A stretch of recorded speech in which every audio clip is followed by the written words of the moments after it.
Nā, ka mutu ana te whānau e whai ake nei e hoa ma.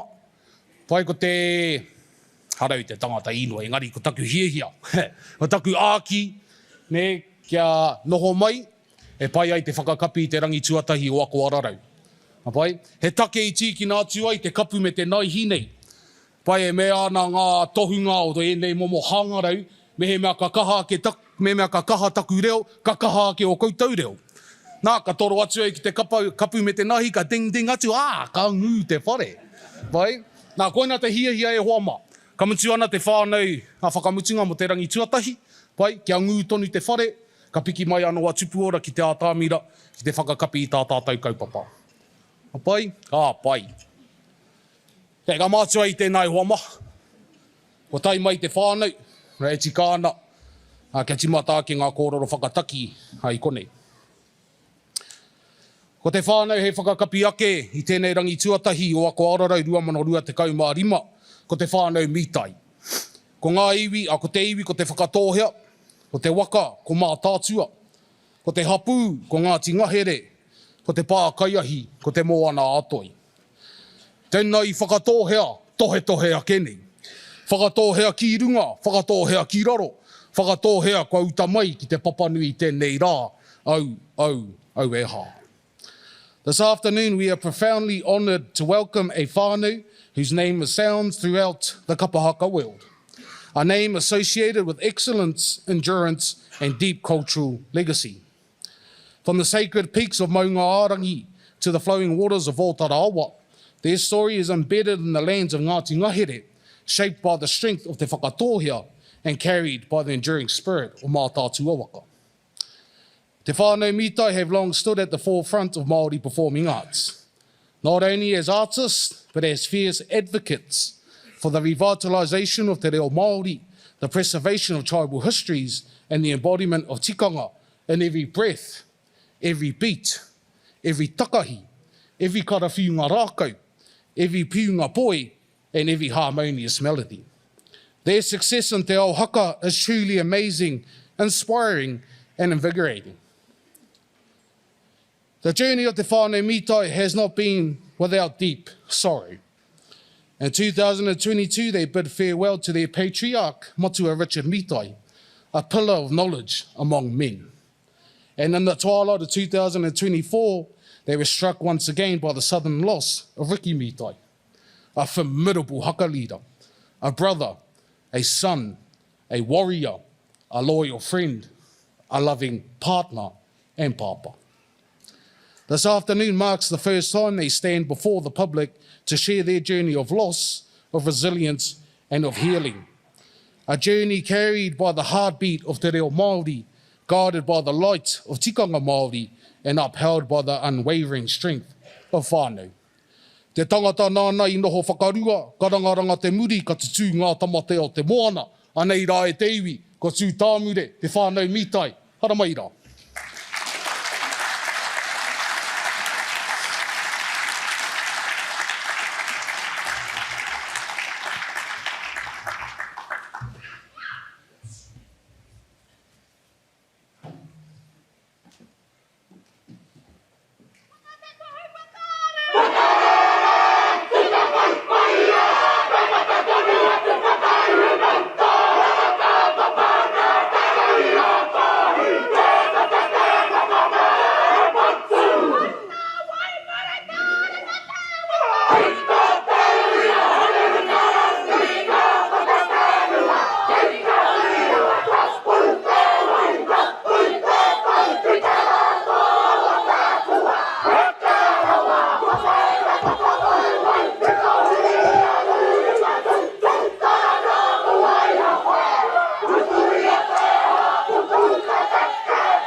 Tipu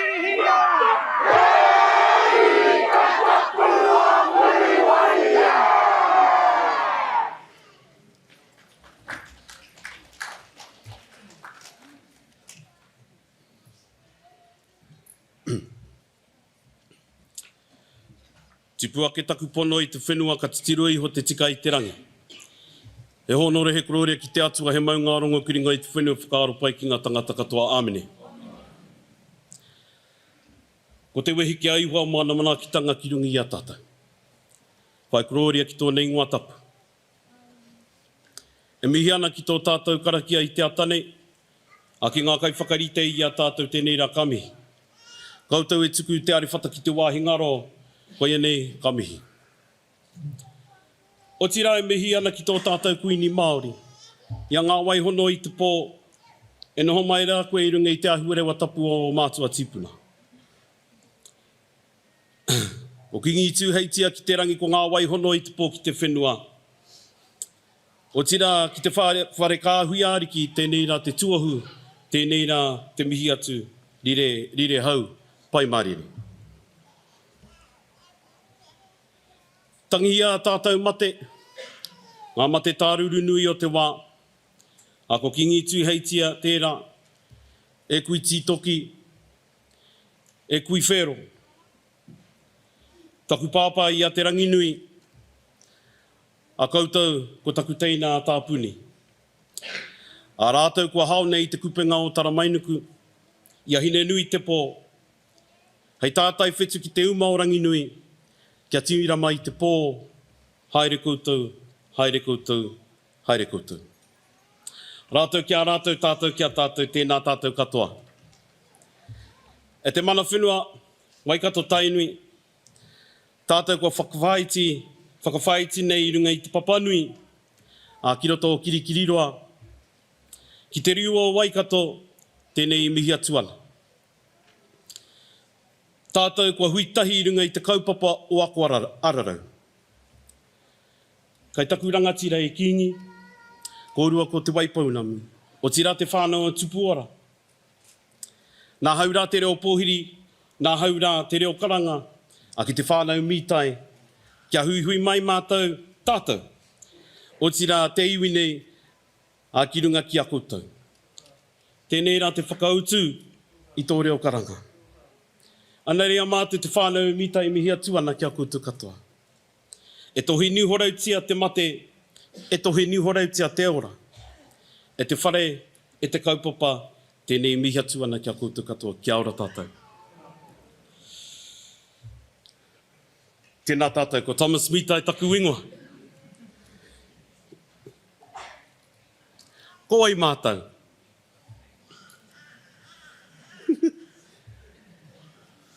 Anei te family bunch. Anei ngā uri o te ranginui.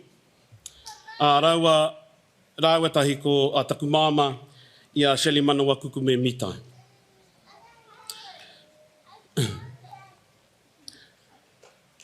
Anei rā te whānau, anei rā te pāhara keke o Raua tahi. Aha kua kāre waku uri, anei waku uri. Ko tā mātou whakatipuranga. I tupu ake mātou i ringa i tō mātou marae ki runga o te rere moari. Ko maunga arangi te maunga, ko tara te awa, ko te iringa te tipuna whare, ko whiripare ko huarau te pātaka kai, ko ngā tinga here te hapu, ko te rere te kohanga reo, ko te whakatohia te iwi. I tupu ake mātou, i raro i ngā rekereke i te korowai, i ngā koranga o a mātou pakeke, tipuna korau a kuia, i a te rangi nui, rāua tahi ko te rangitai. Tēnei kuia. Hako mene mai i kona e kare mā. Ka mau ana ringa pēnei nā, me ana mōwhiti pango, he tohu. Kia whakatika i a koe. Nā rāua tahi whakatōwa i ngā āhuatanga ki ngā tikanga kawa, whakahaere o te marae. Ko ngā waiata, anō hoki ko tō tātou hāhi i a te hāhi ringatu. Ko ngā mahi o te hāpai, ko te tapahi o tauta, ko te whakamahi i te Rairon maua. Engari, me whakamahi te push maua i te tuatahi.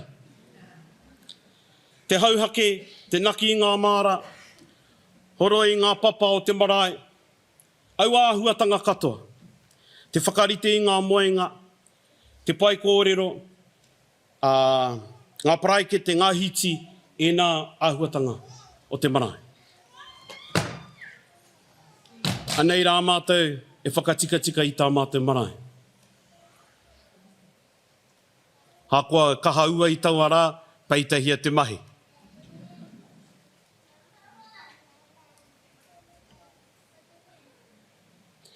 Anei rā ko taku pāpā, me ana nama tahi.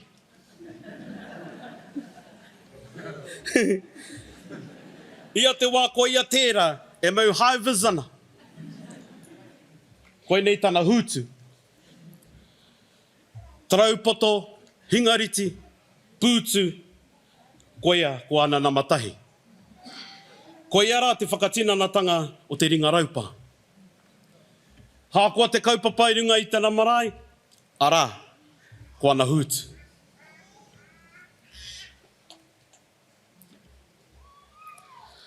Katahuria hau ki tō mātou hāhi, te hāhi ringatu tērā. Hui hui mai e ngā tō e ngā o ngā tamariki a i hara raha. Whakarongo ki te a koe, wehi ki te atua.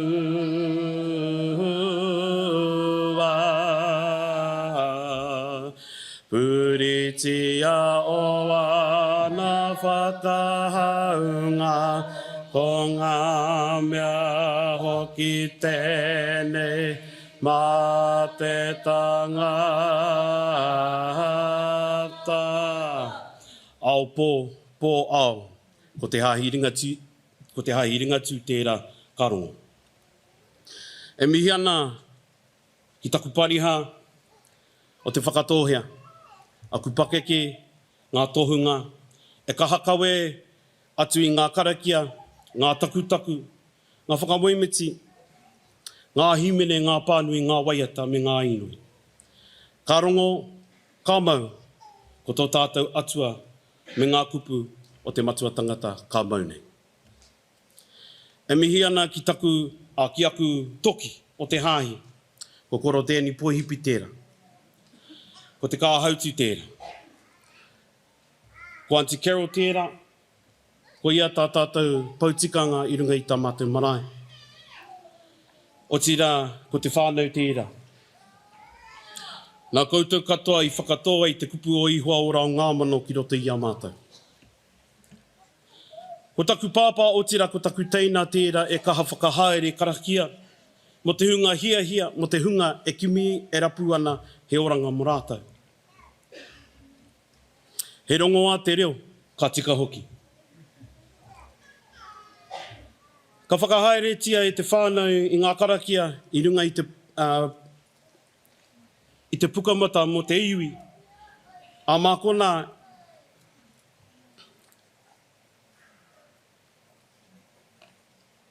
a o tira mo te motu whānui. Mahara hau i te wā o te mate korona, a nā te kāhutu o tira nā wā mātou tohunga, i whakahaere te iwi e tahi karakia mo te hunga e hihia i ena whakahaere.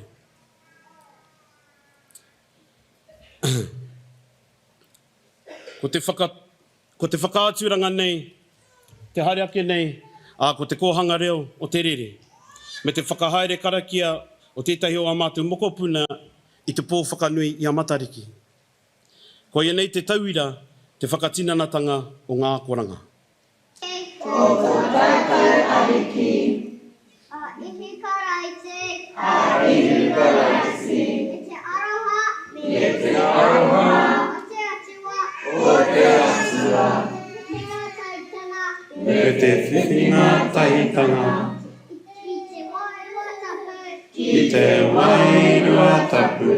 Ake aami. Ma te mani e a te atua. Tātou katoa e tiaki. Mamano e whakau.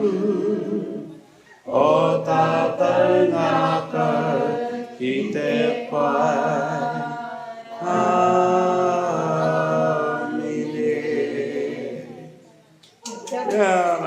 Homai te pakipaki. Pakipaki mo tuka hai.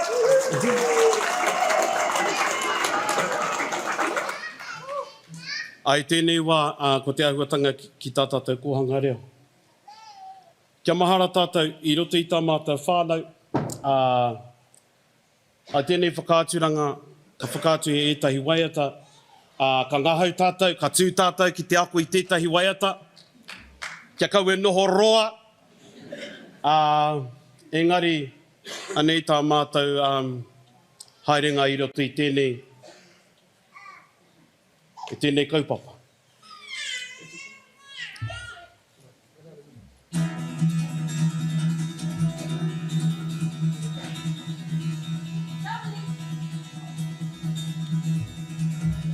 Hai.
Kia ora te whānau. Ko Whānau Mitai ahau. Tēnei taku whānau, ko Keilan Inu taku ipo. Toko whā mātou tamariki. Ko Unique, ko Taurus, ko Rerehua o ama kei reira. Ko tēnei, ko te waiti o Ranginui, te pēpi. Ai, pira taku whānau. Ngā āhuatanga o te kohanga reo, i timatahia te kohanga reo o te rere i te tau 1988. Ko a mātou pakeke te rangitahi Mitai raua ko Hohipera Williams, ngā kaia komatua i Auawa.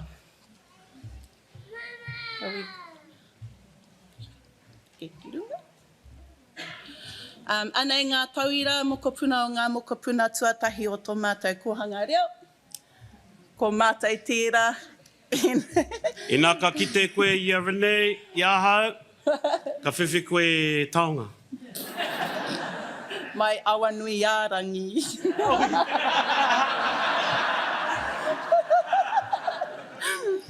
Ai, ko tērā tam, ko mātou tērā. Ko te reo ka akohia, ka rongohia, ko te reo o te kāinga, o te marae, o te hapu, O tira o te whānau, e kaha piritahi nei ki tō mātou marae. He kōhanga ōrunga i te marae. Nā reira e kaha ana mātou te whaiwhai i ngā kaupapa o te marae. He tangihana, ka tautokohia. I nā he pōhiri, ka tautokohia. He ringa wera, he kaikaranga, he kaikarakia, he kaikōrero, ka whakaakohia ki roto i ngā tamariki i ēnei tikanga. Kawa whakahaere marae. Ki ringa, oops.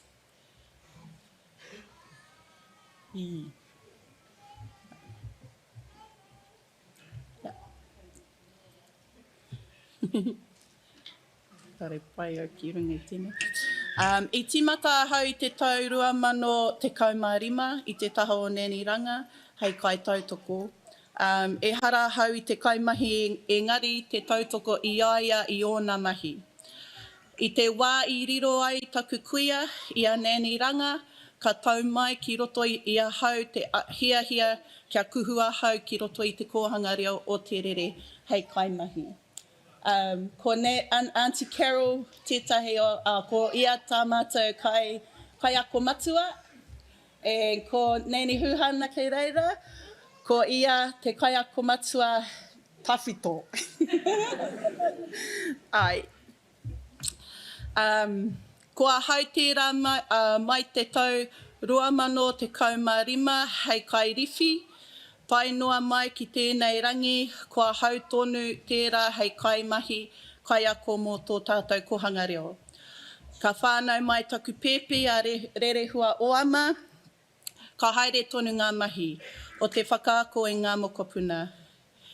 I naia nei te tipu tonu ana taku tama ia te waiti o Ranginui, ko tērā ko ia tērā, kari ia noho tau. Te waiti o Ranginui ki roto o tō mātou kohanga, rātou ko Orongo Kōtuku, ko o Tarawa. Ke reira o Tarawa. He maha tā mātou tamariki ki roto i te kohanga. Ko tāku kia pupuri tonu mātou ki te mana o tō mātou kohanga reo. Ngā oati, ngā moimoia o a mātou nā pakeke. Kia whakapakari ai a tātou uri, hei rangatira i runga o mātou marae, o tira i roto i te iwi, puta atu ki te ao. Anei rā, ko te tauira, he rongo a te Māori, he rongo a te reo. Ko te reo o te tamaiti, o te mokopuna e whakahaere karakia te rongoa. Ko tōku puna mātauranga, ko te kohanga reo. Tēnei tā mātou waiata. A ko Orongo Kōtuku tērā. He honore. Ngāhere. He noa tapu. Āmini. Ko era.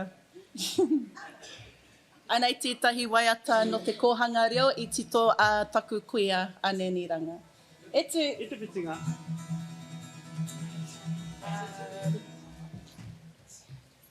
Kia wiri. He te paia, he te paia, he te paia. He te pitinga mai o te rā, taruwha. He te pitinga mai o te rā, tarera manu e. O te tangi a te pipi mai wata. Parana mai, he te pitinga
hino.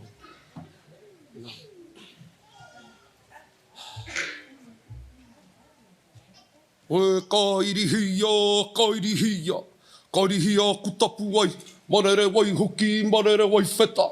Ka whakahotu nuku, ka whakahotu rangi, ka whakarewarewa māpuna wai koki.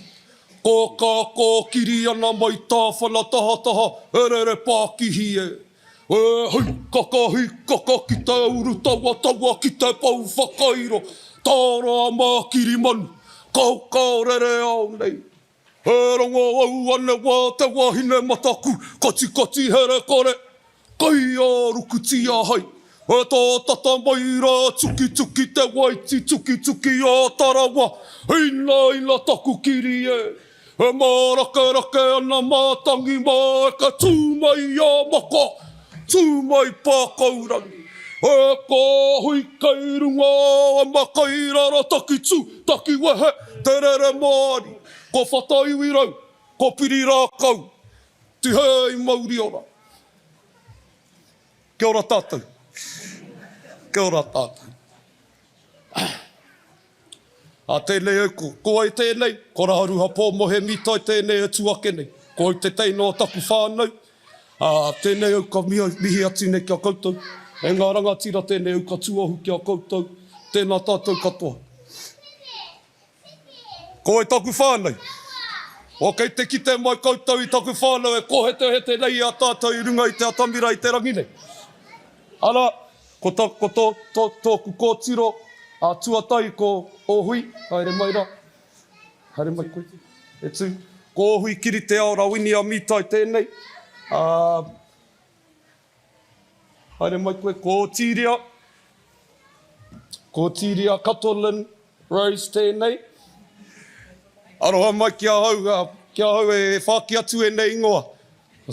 Nā te roanga o e nei ingoa.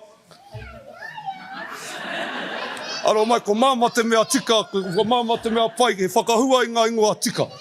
Engari ko pāpa tēnei, e tuake nei, e mi atu nei.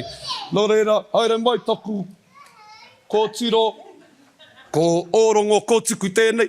Ko nā Riki e nei ingoa. He tā pinene ki o taku whānau. Nā reira, he o. Nā runga i tērā, kei te pēnei ahau. Whare e aroha nui ana ki aia, kos nā e nei ingoa he whakatō ki waku whānau ki waku tamariki. Nā reira, ai. Tēnei taku whānau, tēnei taku whai aipo, tēnei taku anei taku tohe toa. E tipu tonu nei.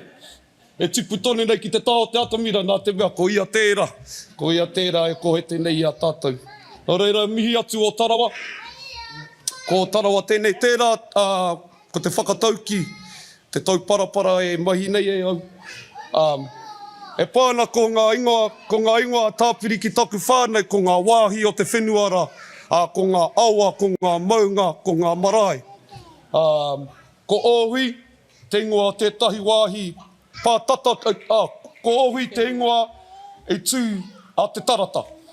Ko tērā te wāhi e tū ai a te tarata i tau wawa. Roha nei te wā. Ko tīria kuku, ko tō mātou wāhi kaukau, ko te awa. Ko Tarawa, nā te awa. Ko ia te awa. En ko orongo kōtuku aneira, hare mai, baby. Mihi atu. Ko ia taku kōtuku. E rere atu nei, e rere mai nei, e rere atu, kaore mo te hoki mai. Aneira, me te whakarongo hoki. Ko tāna ingoa e pāna ki tētahi wāhi, e tū ai ngā maunga, ki Wainganui a maungarangi me mātiti. E tū ai a orongo kōtuku, ko te pā o tāhu tērā, ko te whare ki wānanga tērā, ko te pātuatahi o Ngāti Ngahere. Ki te whakatohea. E noho koutou. Ka hoki atu au ki tapu script nei. Ka pai. Kua kōrero tia, kua ranga hau tia, O mai he maramatanga, hei awhi, ngā paku mōhiotanga, o rātou mā. E tahi kōrero, e makuru ngara kaurongoa, hei whakaora ngā mamaetanga, kia ea ai ngā moe moea. A tērā waiata, i tito nei e tō tātou kuia e a rangitahi, tērā kuia ki te ea koutou, I runga i te pakitarara, ko ia tērā e tito nei ngā waiata katoa. Ko ia tērā e whakatō i te reo Māori ki roto i a tātou, ko ia tērā e whakatō i te hāhi ki roto i a tātou. Engari, ko ia tērā e whakatō i te mātauranga Māori ki roto i a tātou. Tēnei ahau e tuau i nei ki a koe kei taku kuia. Ai, ka uri atu au ki te kaupapa kōrero nei, ki tō tātou kura a papa te whai. A koa nā huatanga kei wainga nui a tātou, me te kura i tēnei rā, e rere atu ana, e te rere tonu ana ngā mihi ki te kura. E rere tonu ana te aroha nui ki te kura, ki ngā kaimahi, ki ngā kaiako, ki te tumoaki, i tipu nei e taku whānau, ki runga i te whenua rongoa, me ki. Ko piri rākau tērā, e piri i tata nei, kia tātou i e nei rā tonu. Nō reira, e mihi atu ana ki te kura o papa te whai. Nāna i whakatō i tēnei āhuatanga me ki ko te mātauranga. Me ki, ko te reo waiata o te whānau, me te ao kapahaka hoki. O tira he kura auraki tēnei. He kura auraki tēnei. Tupu ake matau, taku whānau ki roto i te kura auraki. Engari, ko tō mātau ao he ao Māori. He ao Māori, aha ko te aha. Ka taia tonu mātau te whakamahi, wēnei mahi, te reo Māori ki roto i tēnei kura. Kapahaka.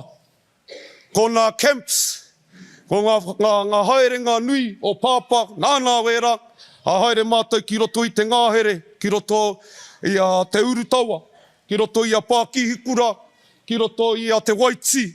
Ara te Waiti e noho nei. Te tamaiti a Renei, ko te Waiti tērā e noho nei ara. We used to go up there and camp ki roto i ngā whare o Doc. Engari, ko hoki mai ki te iwi. Nō reira, ko te ao waiata tērā, tō mātou e kapo nei i ngā reo o ngā tamariki. Tērā mātou e whakaako nei i ngā tamariki ki te waiata, ki te kōrero i te reo Māori, ki te rangahau. Hei mahi, mō rātou, i ngā rā kei te haere tonu mai. So, ko tērā mātou au i roto i tērā kura auraki. Ka hunuku au ki roto i te kura te kāriti o Pōtiki. Ka hoki atu ki ngā productions. Koe nei ngā mahi, tino pai o tō tātou whānau, ko ngā productions. Te rapea ko ngā plays, he orita ki te kapahaka engari. Engari, he atāua te hanga o te stage wera mea katoa, he atāua ngā lights wera mea katoa. Ko tēnei te production manager, ko Thomas. Engari, ko pāpā te kaitito o ngā plays, o ngā, yeah. Hei tāpiri.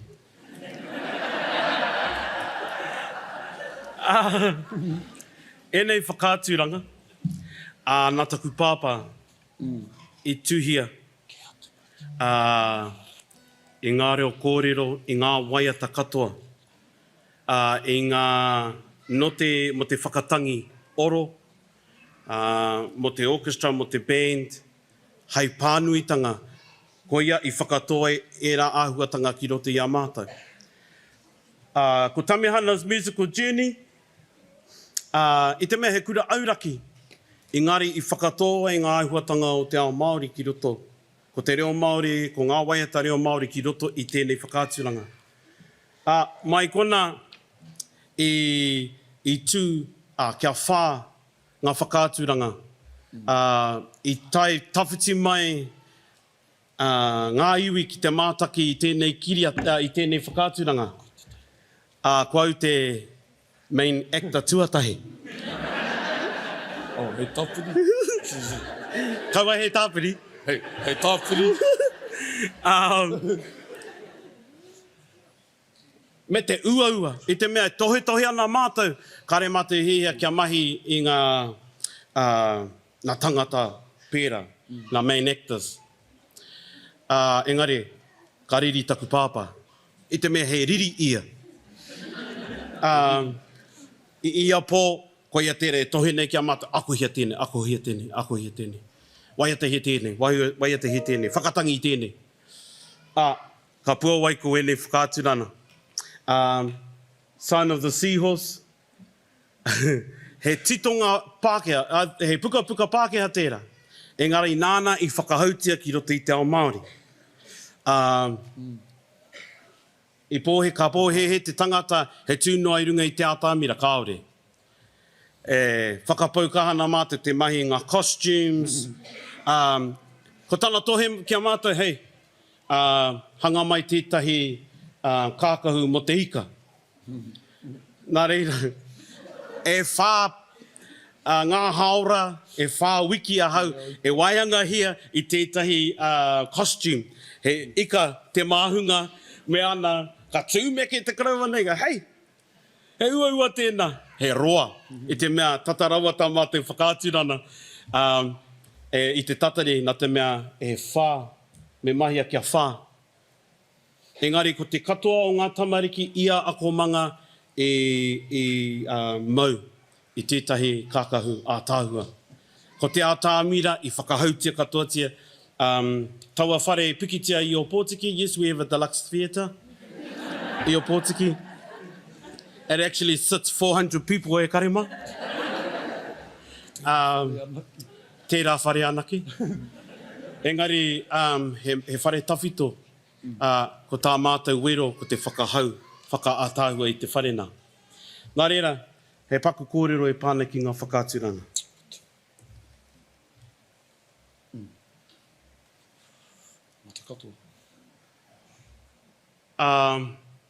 Tēnei wahanga ki ngā tamariki, kārehe reo Māori tō te kurane. Ia te wā, ka nekehia ngā tamariki ki te kāreti, ko timata anō. Mahara tātou ki, kai te mohi o tātou ki tēnā ahuatanga. Engari ki roto i ngā kura auraki, he uaua i te mea ko ngā mātua kāre kahareo. Ko ngā pakeke kāre kahareo i te mea i patua. Mo te kōrero i te reo. Nā reira, ko tā mātou wero, ki te whakatō i te reo ki roto i arata, te ao Māori ki roto i arata. Tuatahi. Tuaurua, te kawe atu ki runga i te ātāmira me nei taonga.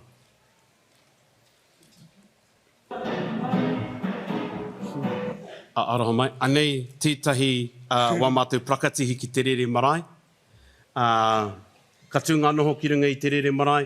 Anei rā matua Barge mai whakaakohia i tētihi waiata.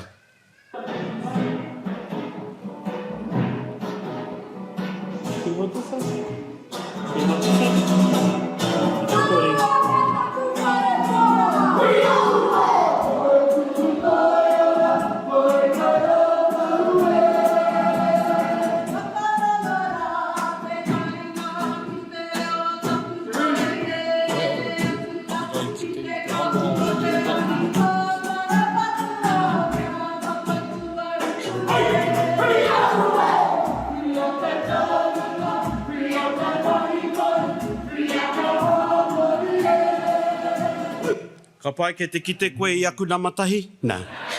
Ore te ki taku pāpā.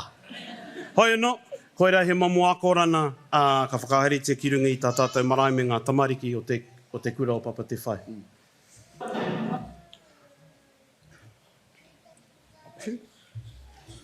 Kia ora tātou. He ara te kumara e kōrero mo tāna rika, engari. Ko Thomas tērā. Kia ora. Kia ora tātou. Kura ki uta. Kura ki tai. Ko tēnei taku manawa. Ko tēnei kura ki uta, ko tō tātou kura tuarua ki o Pōtiki. Ko te kāriti o Pōtiki tērā. Engari, ko tātou kura ki uta, ko tēnei te kapahaka o Pōtiki kariti. Kei me ki wētahina, ko kura ki uta ki te tangata katoa. Kua roa nei ahau e noho tahi ana me ngā tamariki, ko tēnei te tautuatahi e tino, e mau nei i te kaiako matua. Tāku, he whakatō i ngā akoranga, mai aku mātua tipuna, mai aku tūruma, whakatō ki roto i e nei tamariki, e kore e wareware, e kore e ngaro. Ko kura ki uta tēnei, tēnei tau, e waimari a rātou te haere ki te kapahaka tuarua a motu. A tērā tau, ki roto i a tauranga moana, nā runga i ngā kaupapa, taumaha, e tutuki pai nā tamariki, engari, ko tā mātou, kia kite te motu, i te atāhua o ngā tamariki, i te atāhua, tērā pēr me ki e tahi e nanakia. Engari ki runga i te atamira, kāre anō koutou i ki te i tērā ahuatanga. So kāre ahau hea te ruku anō ki roto, te whakaako ki roto i te kura, hei kaiako. Kos kāre anō au ka hea te kite i wera ahuatanga o te kura. Ko tāku, haere hei mātanga o te kapahaka, ki te whakaako i ngā tamariki hiakai i te mātauranga o te kapahaka. Tērā nake hara ko te ko ia tērā e koe te ina kaiako i te rānei, ko ia tērā haere ki te tumoa ki te rānei, ko ia tērā, e hara au mo tērā kōrero. Ko tāku, hei whakatō i te ao kapahaka anake, ki ngā mea hiakai, aha koa kohe te koe, aha koa pai koe. Ko tā mātau ka kite i te atāhua. I tēnei rā, ko poi au e nei tamariki. Ko tipu ake we nei tamariki, we nei mahi. Ko rātou anō, tēnei te tautuatahi, ko rātou ngā tauira anake i whakahaere i te kapahaka i runga i te atamira i tēnei tau. He hara he kaiako ki rungara. Ko rātou anake, so mi atu ana ki tō tātou kura, ko mātou te kura e hara he kura kaupapa tēnei. He hara he whare kura tēnei. Ko te kāriti he o Pōtiki College tēnei. Nō reira, ka umai ahau me ngā waka katoa o te motu ki roto i tō tātou kapahaka. Anei a mā tātua, tā wharautia i roto i tō tātou kapa. Nō reira, he tūhoi kei roto. Nō reira, he apanui kei roto, he ngātiawa kei roto. Ko ngā iwi katoa o mā tātua kei roto i tēnei kura. Nō reira, kāre ahau mo te whakatō, ko te tikanga o te whakatō he anake. Ko tāku, hei poi a i ngā tikanga, e mau tonu nei e rātou, mai wāna mātua tipuna. So tērā tāku, ko kura ki uta tēnei nai anei, ko ahau, ko kura ki uta, ko ahau. Tēnei wā, ka tuku atu te rākau ki taku kōtiro. Ko ia, kei aia tētahi kōrero, mai tāna maru kōrero i tēnei tau. Me hia nei te whakātu i wāna tāna mana Māori motuhake, meki. Nō reira, neira, haere mai.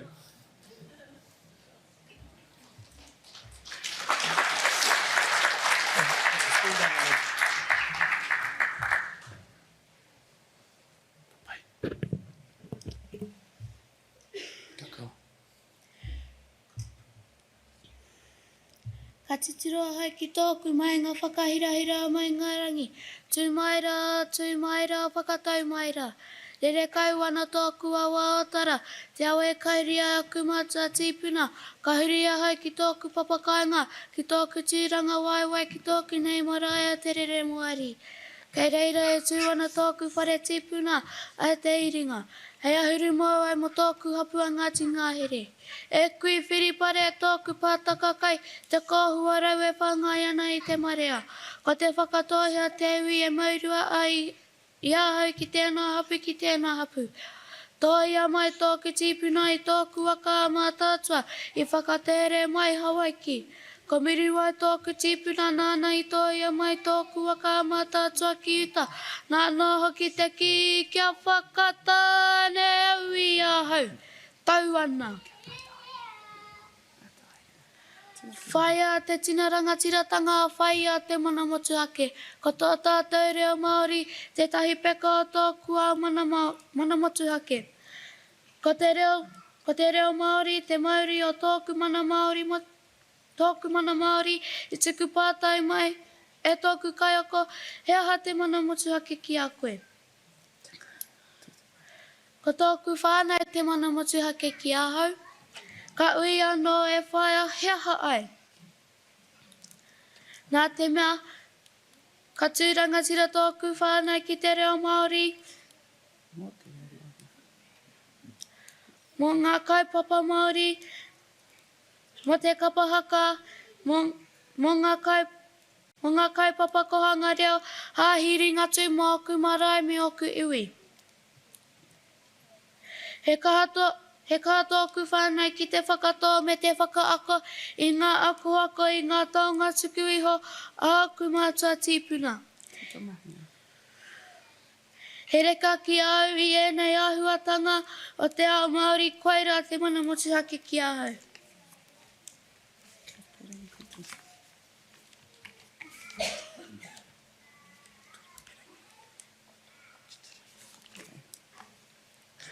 Ko tōku moe a kia tūrangatira ahau, i roto i tōku a Māori, i runga i tōku ake mana motuhake. Nō reira, huri noa i te whare, tēnā koutai, tēnā koutai, tēnā koutai katoa.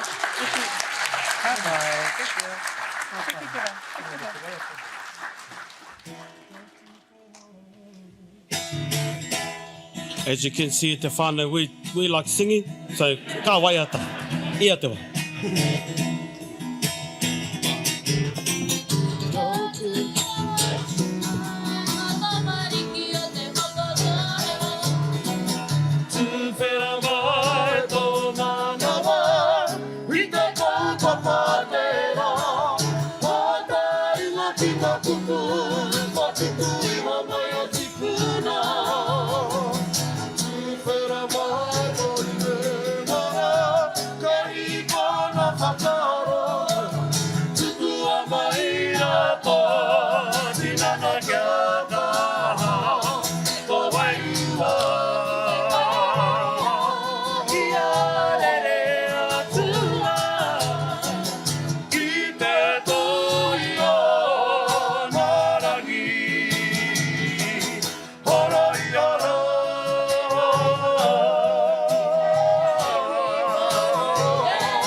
We're just about there, te whānau. E kaha tohu ana taku pāpā, me taku māma, ki te whai tohu. Aha ko te aha me whai tohu.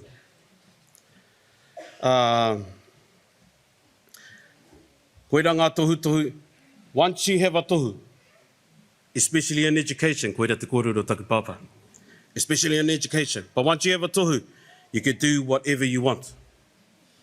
Nā runga i tērā, anei rāua, e whakatina nei tērā, i tai atu taku pāpā, e kuraina taku pāpā ki te rangakura. Te kura o nehera, nā. I oti tana tohu ki te wānanga o Waikato.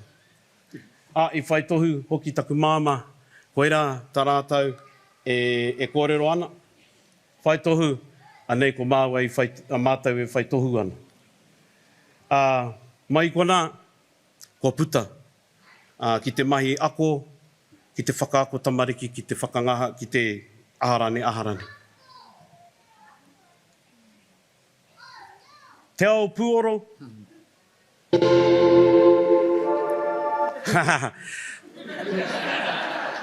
This is the Mitai rubber band. So I tai mai te tohu ki a mātou. Hey. I tai mai tētahi ki a mātou me te ki. Hey, Rich. Your fellas whānau band. Ka tūme ke taku pāpā. We ain't got no band. Anei te band e prakatihi ana. I te mea, we were playing at was it a 50th? Anei te prakatihi. Ko te kai tramu, ko ahau. Never played drums in my life.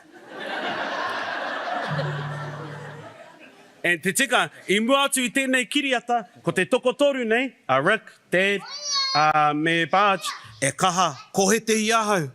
Yeah, it's like this, it's like this, it's like this. So ka preia hau I taku, ka whakatangi hau I ngā tramu, mō kuak. Just a snippet e te whānau. There we go, reshaping my drum kit. Are you sure that's me or is that you? Yeah.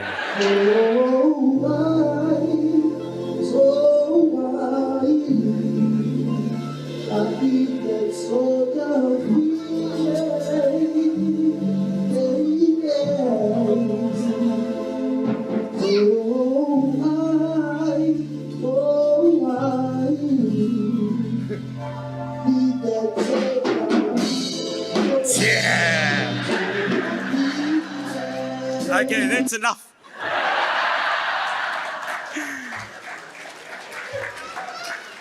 Mai I tērā e te whānau.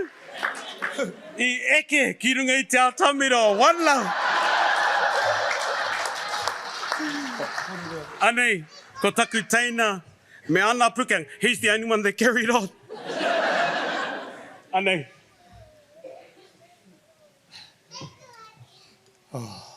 Hei tāpiri ki nā kōrero I a Ranginui. Ranginui ta 13 nei. Me ara te kumara e kōrero mo tāna reka, aneira. Kei te kōrero anō. Tērā ahuatanga, he au anō. He au anō. Rereke ki te atamira o te matatini. Ko tērā atamira o te matatini, he ua. Tēnei, ngā wari. Nā te mea, tino haurangi te katoa o te tangata I roto I te whare. Ngahau, harikoa. He ngahau harikoa. Nā reira e mihi ana ki te marenga e tau mai ki te tautoko I a tātou. 35,000 people, kāre tū atu whānei. Kāre tū atu. Nā reira, e mihi ana ki te kaupapa One Love. Tēnā mātou e tō ia mai nei tō tātou tohai rau ariki. I a Ricky, ki runga I te atamira. Kare anō au I mārama kei te mahi a Thomas I wera pikitia ki muri iahau. Ka huri pēnā atu, ka pērā tūmeke. Ko te tangata nui rawa, ko kāre I roti I rungara. Ai, nui rā, tā Ricky te tū mai pēnei rā. E hara nā te show whānau. Engari, āna. Ko ia tērā e whakatangi I te marenga katoa. Ko rātou e kite mai a Ricky hara kua hau. Nō reira, ko tēnei āhuatanga he āhuatanga tino pai. He oranga kei roto. Ko katai anō I mate I a Rick. Ko hau tērā I tū atu ki runga I te atamira o One Love. Kare ua nā te mea. Ko te aroha, ko te noho tahi, ko te manaakitanga o ngā kaiwhakahaere. He aroha nui ki a mātou. Tērā pēr ki te tangata I runga rā Rick. Ko te aroha ki aia. Engari, ko te aroha ki taku whānau. E kore e mutu ngā mihi ki a rātou mā. So, ko One Love. Tino pai tutuki pai te kaupapa rā. Ko mātou a muri E tēnei. E hara mo te inu waipiro. Ko te wai. Nō reira, e wai Māori a muri I tērā. Ko te kaupapa te mea nui. Ka pai. Nō reira, tēnā tātou.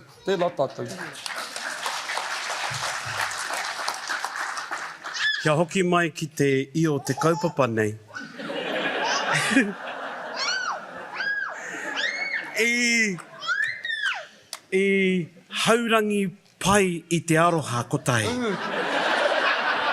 I rere ko te reo, i ngahau katoa te iwi Māori, ka tika me mihi atu ki te kaupapara. Hākua, tērā momo kaupapa.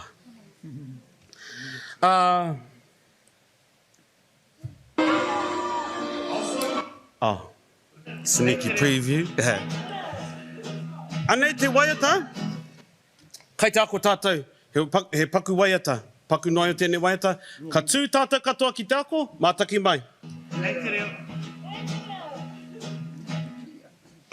Pai wā. Nā riki tēnei waiata i tito,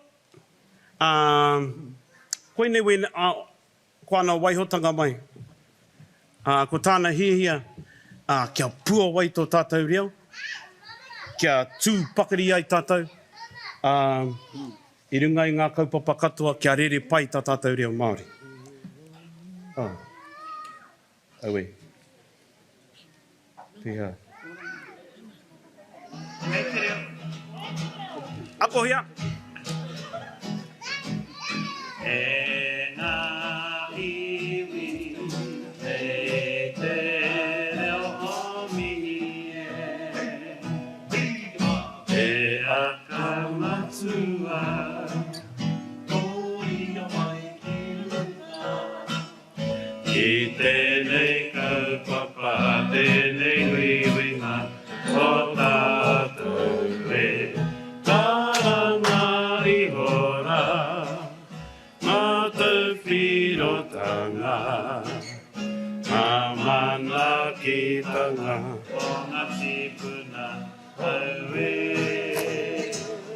Taranga i hora, mātou whirotanga,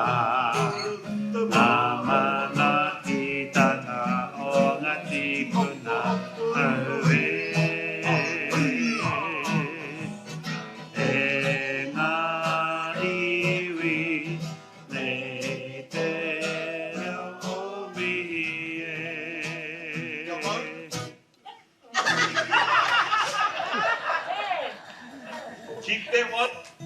It took us 8 times to get that right, and still didn't get it right. Nā reira, e tū tātou? Kua roa tā koutou noho.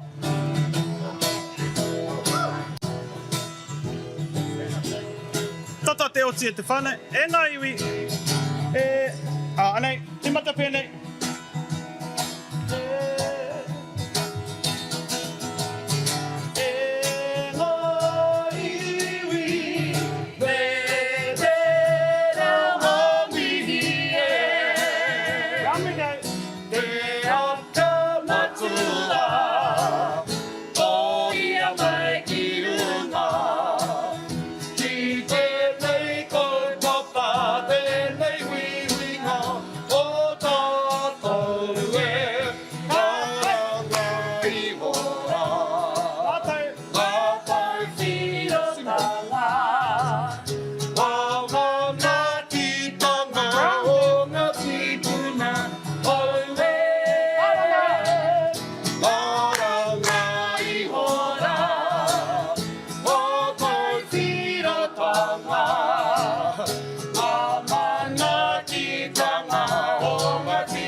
So kia kaha, kia mau i tēnā waiata, hei taonga mā koutou, whakaakohia ki te motu kia rongo.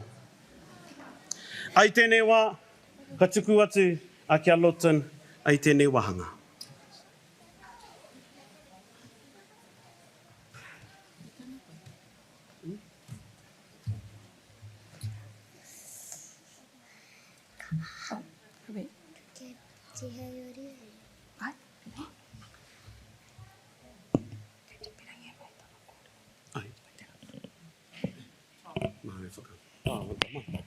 Ane.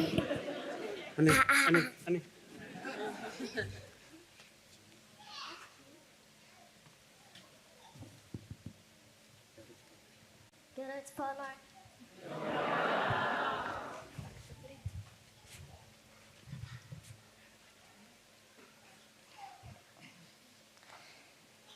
Tihei riri, tihei nako nako, ko tau hā te rangi e tui hanei tau hā. Ko tau hā te papai raru nei tau hā. Ko tau hā te matuku mai rawatonga, tihei mauri aura. Aru haina ta taina me te tuakuna, whakahonore tianga mātua tūpuna, e wahi ana ki tatua. He honore e kuraoria, he mauna rungo ki rungo i te whenua, he whakaaro pai ki nga tanata katoa mini. He tamaiti au rā tōku pāpā, he mea mate nui au nā tōku māma. Ko rāria ki tō ngā tapu, āmine. Ko mauna, ki te tātaki pāpā, ko mauna rangi te mauna, o tara te aua, ko ngā tātua te waka, ko te rere te marae, ko ngāti ngāre tapu, ko muri wai te tipuna, ko te whakatohea te iwi. Ki te tātaki māma, ko māmari i te waka, ko ruanui te tanata, ko ngaru te mauna, ko roto kāka i te aua, ko marehu te marae, ko te uri o tai te apu, ko te apuri i te iwi. Ko Matariki Lee Mitai tōke pāpā, ko Whai Lawton Matthews tōke māma, ko Mari Whenua Mitai te rere Mitai tōke tuahine, ko Whitikai Lawton Ricky Mitai tōke pipi, ko Wharekahu John Lee Mitai ahau, ko Warera tēnā koutou, tēnā koutou, tēnā koutou katoa.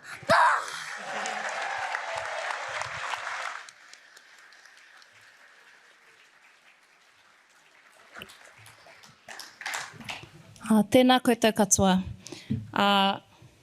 Ko taku mātāmua tērā, toko toru wā māua tamariki, ko wharekāhu ai, ko te kōtiro, ko muri whenua te rere mitai, ko te pōtiki, ko Whitikau Lawton Ricky Mitai.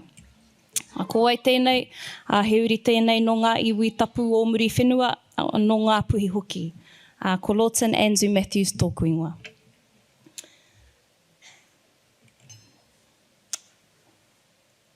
Ko te pātai kua tukuna mai ki au, he ha tēnei mea te rongoā oroto i te reo Māori, he rongoā te reo Māori, keihia te rongoā o te reo Māori. Ko te mea kua toko ake i roto i au, ko te reo, te irere, i Wainganui i a māua korek. I tā māua tūtakitanga tuatahi, ko te reo tērā irere. Ka rima marama māua e tūtakitaki ana. Koe rā noi ho te reo, i Wainganui a māua. Ka taka mai ko ngā hua hoki, ko ngā tamariki, ko te whānau, ko te tūtaki ngā whānau, ko te tūhonohono o ngā iwi. Ko te reo tērā, ko tō māua ao.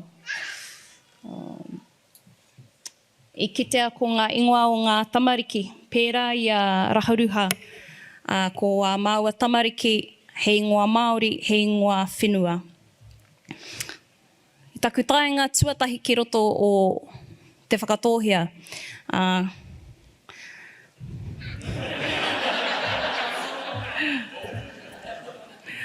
Ko tētahi kōrero i puta, e hara tērā taku taenga tuatahi, no ku tūpunake, no ngā iwi pakanga, he wāhi tūtaki whenua. Ko taua wāhi rā, ko ngā maunga ko tika te kite. Nei tika te kite. Nō reira, nā runga i tērā whakaaro, ka kōpū ahau, kia wharekāhu, me te kimi te tahi ingoa, motu hake nei ki a māua. Ko tika te kite te tahi ingoa e tohu ana i taua wā pakanga, me ngā pauri, me ngā mamae o taua wā. Ko te tahi ingoa o mua, no roto i taua whenua, no roto i te iwira, ko wharekāhu, e tohu ana i ngā mahara, i ngā hitori koa mo te iwi. Nō reira, ka whakaitia māua ki te ingoa wharekāhu, nā runga ko taua whenua rā, te tūtakitanga tuatahi o māua tupuna, e whakahoki ana ki te iwi mō o tērā wā harikoa. Muri whenua, nohea tērā ingoa. Ko muri whenua te kuia o whaine. Ka heke mai a te whakatōhea i a whaine, ka heke mai hoki tōku māma no Ngāti Kahungunu tōku māma a Ngāti Rākaipāka i a Kahungunu. Nō reira, ka tipakohia ko te ingoa tupuna kuia a muri whenua te kuia. E tū hono anō i ngā iwi. A whitikau, koira te wāhi ka tūtaki i ngā hoia pakanga. Ka hau mai ki roto o te whakatōhea i runga i ngā pakanga whenua, raupatu whenua. Ka hainatia te tiriti, te tiriti hou, i te tau 2023, ki whitikau. Ko reira hoki i ngā rā omua, ki roto i ngā pukapuka hitori, ka tū te tahi whare ko ārai te uru. Nā runga i ngā hononga katoa, ka tapaina i ngā tamariki i wēnei ingoa motuhake ki a māua ki a ia. Heoi, taku hoa Riki. He tangata kaha ki te tuku tana reo, tuku i ana whakapāhotanga ki te ao, tukuna tana reo ki arere. Ko ia ai manukura tāne mō opotiki mai tawhiti, ko ia hoki ka uru ki roto i wētahi mahi motuhake, ko wētahi o ngā waiata kōpai. Pēnei te matatini Aotearoa Songbook, te tira waiata mō Disney, ngā tini kaupapa i aia. He tangata tino aroha nui a Riki tōna iwi, ki o nā kaumātua. Ko te mea tino whakahirahira ki aia, he whakahoki i tōna katua, ki o nā kaumātua, ki o nā pakeke. Ko ia ka uru te waiata tōku reo tōku ohoho. He whakanui i o nā kuia me o nā kaumātua. Me ngā tini kaupapa pēnei ki te taha o tōna mahi ki a Homie, ki a Carl Johnston, ki te whare taonga ki Tāmaki Makauru, anei no mō ngā tini mate hoki pērā i te reretanga o Erebus.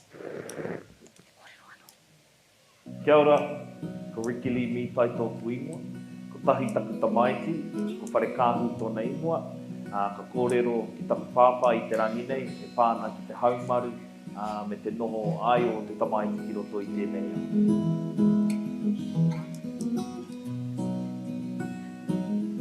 E pāna, i te wai i rongo hia koe, kai te whai uri kōrua ko māma, pēhea tō wairua. That was probably one of the most happiest times. Mum was only 80. Yes, 80. And I just turned 20. 3 days after Renee was born. Ka tahi, ka whai muri hoko Thomas. Ka tahi, ka hua kina mai te rangi. Wa hau tēnā e whiti mai ana, ko tō tuatori. Kōrero ia mai mo tawawa. Ohorere, māua ko mā. Ohorere. Ohorere pai ne? Ohorere pai. You were a surprise. A good surprise, a happy surprise. We had a daughter, we had a son, and so we thought that was the building of our family, but you came along and Mum and I looked at it differently. Oh, we haven't finished with our family, you know, it's going to grow. So we went with that thought, but we're so happy that happened. You didn't like the marae much when you were young. You didn't like people, but that changed as you got older. your whanaungatanga grew because of all your cousins around you. That was a big step for you because you weren't much into people or marae or te reo, and my things have changed since way back then. So kei te ki koe nā te marae hau I whakatipu, I pai ai taku noho I roto I tēnei ao. Yep, I think that I was able to pass on was quite a natural process. That And you can watch the rest of it on YouTube at te whānau. Hoi anō, e me tēnei ki a koe lot. Wānau.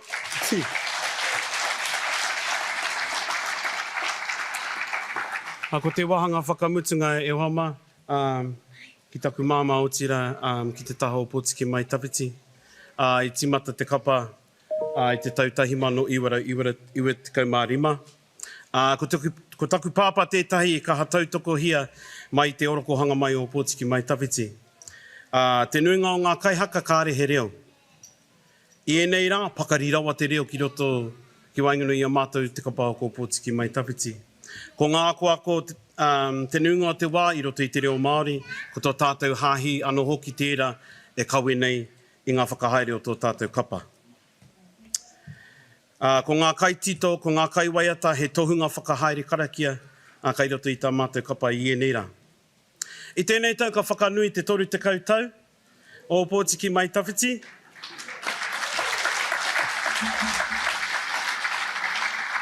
Anō hoki ko te whakarewatanga o tō tātou pukapuka nā te kāhauti tēnei tito I tuhi. I whakaeke tonu mātou, koene ngā tau tō mā te whānau I roto I te kapa. There's us. Tēnei te wānanga whakamutunga o tēnei tau I mua atu I tērā tau I mua atu I te matatini. Ara Rick kei te whakatangi I te rapirapi. Taua au ara whakata I whai atu I tērā noho e hinga mai tā mātou teina.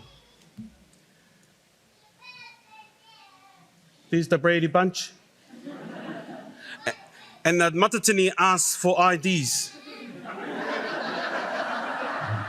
This is what I send. And ka kōhete mai te tangata, hey, kai ana whakahua tika? I say, ai, koe nei. Nā reira, ka tai atu rāta ki te kēti, ka mau me te mahi a rātou, kia ori te hanga. Anei tā mātou whakaeke ki runga I te matatini tēnei tau. Ko te kawe mate te kaupapa nui. Ko te pare kawa, e hara ko rika naki te kaupapa, ko ngā mate whā o tira ngā mate nui o te whakatohea, te pare kawa nui tērā. Ko tāna, haere tonu ji. Haere tonu ji. Ka tino taumaha, he mihi ana ki a koutou ngā kapa. I whai whakaaro kia tuku aroha, kia tuku tohu mahara, ki taku teina. Ka tiko hoki ka rongo ko te matatini o Whānau Mitai tērā. Anō reira, e mihi ana kia koutou ngā kapa haka katoa te motu. I whakaaro rangatira kia tohu mahara, ki taku teina. Ai, ko te tore te kau ka whakanuia me te whakarewatanga I tā tātou kōpai. I mahitahi mātou I te taha o te Philharmonia Orchestra. And we're going to launch it this year, 3 years later. Engari, hei taonga, e haraki ngā uri anahe o te whakatohi engari ki te motu. Hei mau, hei pupuri. Nō reira, ko ngā oro me ngā iere o Pōtiki mai Tawhiti tērā. And there's just a little...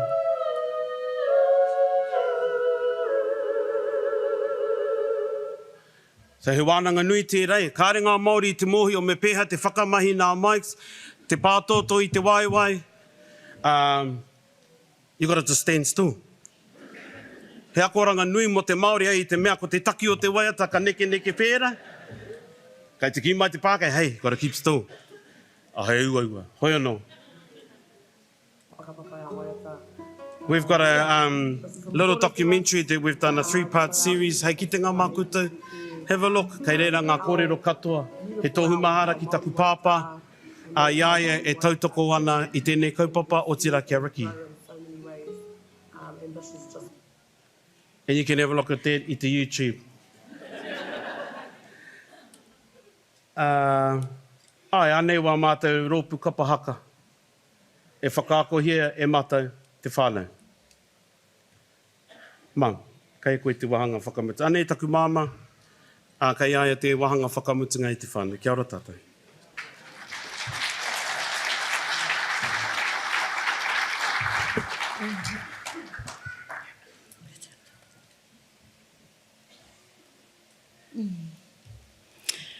Ko tarakea mō te tau ōku maunga, ko ōpepe me taikirau ōku awa, ko ōpape me mō te tau ōku marae.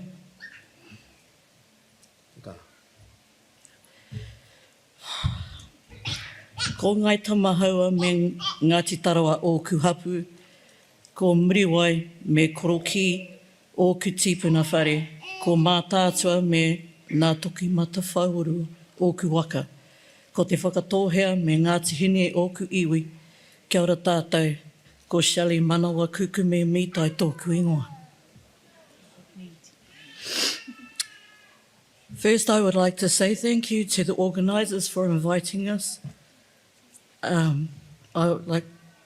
For inviting us to this auspicious evening and event and allowing us to share our story. When my son Thomas presented this to us, we all had a giggle and thought, are you serious? Weeks leading up to the event, we saw previews of Ako ARARAU and finally saw our whānau on the ad, and then it really hit home. To be able to speak about our journey, our life intertwined with te reo and tikanga has never been anything but an average day in the life of the Mitais. Where to start? I was born and raised in Tāmaki. My husband was born and raised in Opotiki. Where did we meet? I met my husband at Opotiki College, and no, it wasn't love at first sight. Trust me, you had to be there. We married in 1985, as you would have heard, and would have celebrated our 40th wedding anniversary in October this year. Unfortunately, my husband passed in 2022. How many children do we have?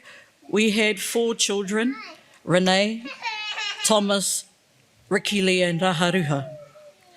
And we had the privilege of looking after my niece for 5 years. How many mokopuna do we have?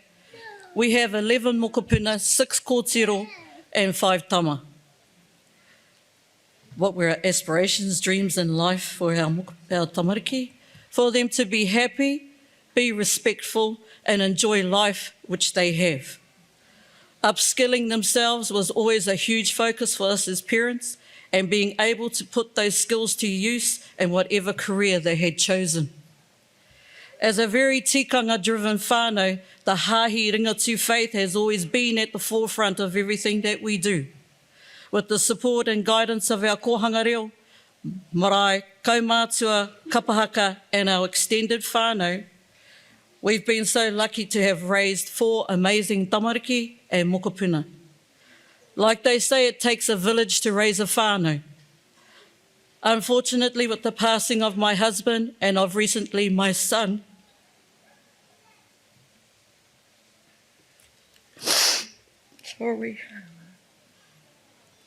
it took its toll on the rest of my tamariki, their partners, my mokopuna, our immediate whānau and our friends. My husband and my son were both strong advocates for the revitalisation of te reo, and most importantly, the future of our iwi. Months After their passings, we are still reminded of the legacy that they both left behind. It hasn't been easy, but as a whānau, we know we must stay strong for us to move forward. If anything, we are growing stronger every day and using this experience to help others and vice versa. Thank you. E tangi tonu ana te ngākau ki taku hoa, rangatira ia Richard Ranginui Mitai, raua ko taku tama ia Ricky Lee Tapuni Mitai, kōrua kua riro. Kia ora tātou.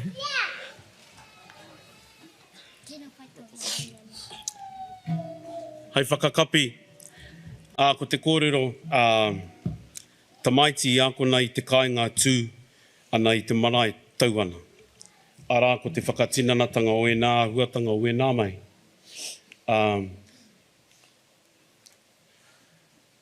Anei rā, rake whakaako ana i e nā huatanga, i e nā mātauranga ki roto i tāna tamaiti. Nō reira, e mihi ana kia koutou katoa, hei whakakapi i tā tātou tū. Sorry we've taken so long. Hoi anō, e tuku atu e nei kupu aroha kia koutou, e mihi atu ana kia koutou katoa tēnā koutou, anei te waiata whakamutunga. Kia ora tātou.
He te atua whakatūwhiri ia mai ngā kūha te tika tupu no te ora te rangi Māori me te aroha kia mātou i tēnei ahiahi pō. Mātara koutou whakamau me te whakakuroria ki toi ngā tapu. Āmene. Kia ora tātou.